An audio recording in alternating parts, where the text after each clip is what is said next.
खुलुमबाय मानगोनां रायजोफोर गुड मर्निं बीटीसी एकर्ड आरो BTR एकर्ड बे मोननैनि गेजेराव मा डिफारेन्स दं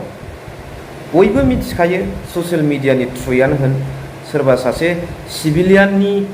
गेजेरजोंआनो होन बा सोरबा सासे राजनीतिक लिडार बा ससियेल अर्गानाइजेशनफोरनिफ्रायानो होन बे खोथाखौ बयबो मिथिखायो अबगथ थेवब्लाबो मोनसे खोथाया जाहैबाय मा BTR एकर्डआव लिरनानै लाबोदों डाइरेक्ट थोंजोङै बुंबाय आङो BTR अनसलत थकार राय सकलक उसेब करिब लागे बुलि प्रमद बर' डांगरिया BTR चुक्तिर लिखि आनिছে मा जाखो बे एटु কি হল আমার কারণে नुकसान ना लाभ on the other hand BTC চুক্তিখন চাও 2003 সনত 10 ফেব্রুয়ারি লৈকে যিমান জাতি জনগোষ্ঠী আছে তেখেত সকলে সবে BTCर बासिन्दा होमब्ला फारसेथिं BTR एकर्डआव होखारनांगौ एविक्शन खालामनांगौ होननानै लिरनाय दं फारसेथिं BTC एकर्डआव 2003 नि 10 फेब्रुवारिसिम जायफोर दङ बिसोर गासिबो हारसा बर' बयबो BTCनि बासिन्दा बिसोरखौ होखारनाय जानाय नङा होखार मोना होननानै लिरनाय दं बबे साबसिन जाखो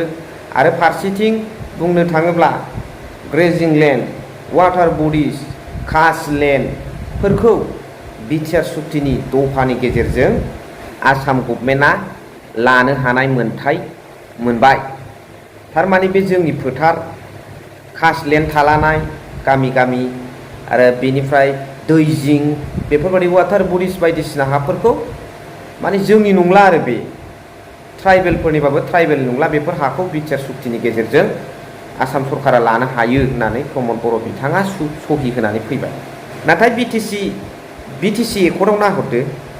बेबादि लिरनाय दं नामा ट्राइबेल बेल एन्ड ब्लक आरो 6 शिड्यूल प्रोविजननि मथे ट्राइबेलफोरनि हाखौ खुनु अना ट्राइबेलफ्रानो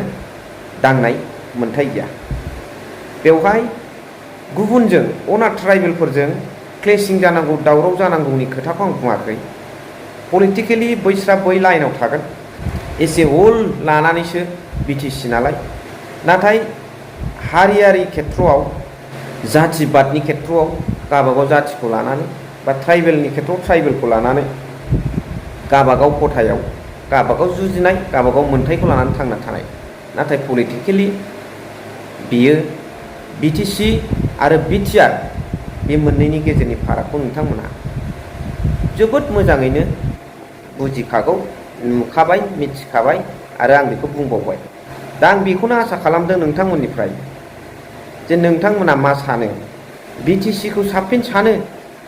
ना BTR खौ साबसिन सानो आरो बेनिफ्राय आं मिथियै नोंथांमोननि नलेजाव गोनां माखासे माबाफोर दंबावो नामा BTR एकर्डनि सोमोन्दै बेखौ नोंथांमोना कमेन्ट्सनि गेजेरजों फोरमायहर प्रमद बर' डांगरिया किमान करापसन কৰিছে এই যোৱা 5 বছৰত এইটো ৰাইজ সকলে দেখিবলৈ পাইছে আৰু পাই আছে 500 টকাৰ কিতাপখন 1500 পইচা 1500 টকাৰ বিক্ৰী কৰা কেনেকুৱা ধৰণৰ কৰাপশ্যন আৰু আজি ফৰেষ্টাৰ ফৰেষ্ট গাৰ্ড আৰু BCDC সেক্ৰেটাৰীৰ নিযুক্তি পত্ৰ দিয়াৰ ক্ষেত্ৰত কেলেংকাৰী কোনে কৰিছে প্ৰমদ বৰ' ডাঙৰীয়া কৰিছে এই কাৰণে মাই ডিয়াৰ ইউথ युब युवती सकले कनसियास हक নহলে